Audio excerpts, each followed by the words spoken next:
মানে জামাতে ইসলামের তাদের যে আধ্যাত্মিক গুরু এবং তাদের প্রতিষ্ঠাতা মরহুম মাওলানা আবুল আলা মওদুদী সাহেব, ওনার কিছু স্পেসিফিক কিছু বক্তব্য এবং কিছু মতাদর্শ যেগুলোর ব্যাপারে ওনার সেই মানে বছর যুগ যুগ ধরেই এদেশের আলেম সমাজের সাথে তাদের সাথে মতবিরোধ রয়েছে।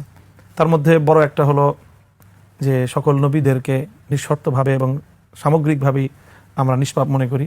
সেই জায়গায় ওনার কিছু একটু কারেকশন আছে। উনি ওনার পক্ষ থেকে উনি এটাকে দ্বিমত করেন। কি দ্বিমত করেন?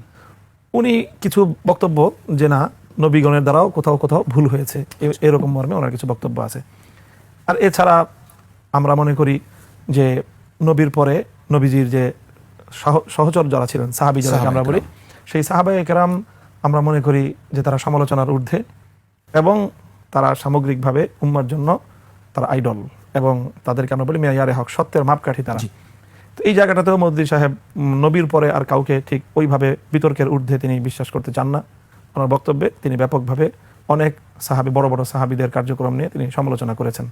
এটা হলো মৌলিক দুইটা পয়েন্ট। এই সমালোচনা কি হারাম বলবো আমরা? এই সমালোচনা বিভিন্ন পর্যায়ে আছে। সমালোচনার কিছু পর্যায়ে যেটা একেবারে নিষিদ্ধ পর্যায়ে চলে যায়, তো সেরকম কিছু কার্যক্রম আমাদের সাথে ওনাদের দ্বিমতের জায়গা আছে। ইসলামের মৌলিক কনসেপ্ট নিয়েও একটা জায়গায় আমাদের সাথে ওনাদের দ্বিমত আছে।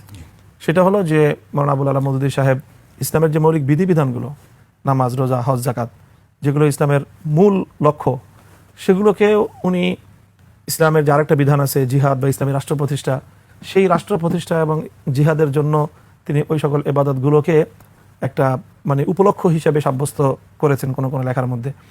এই জাতীয় বেশ কিছু মত পার্থক্য, মতবিরোধ ওনার সাথে আছে। আমাদের বক্তব্য হলো এটা ওনার ব্যক্তিগত মতামত থাকুক, জামাতে ইসলাম দল হিসাবে মওদুদী সাহেবের সকল বক্তব্যকে তারা তাদের দলীয় আদর্শ হিসেবে গ্রহণ না করুক, এবং এই জায়গাটায় ওরা তাদের বক্তব্য স্পষ্ট হোক যে মওদুদী সাহেবের এই বক্তব্যগুলো ভুল।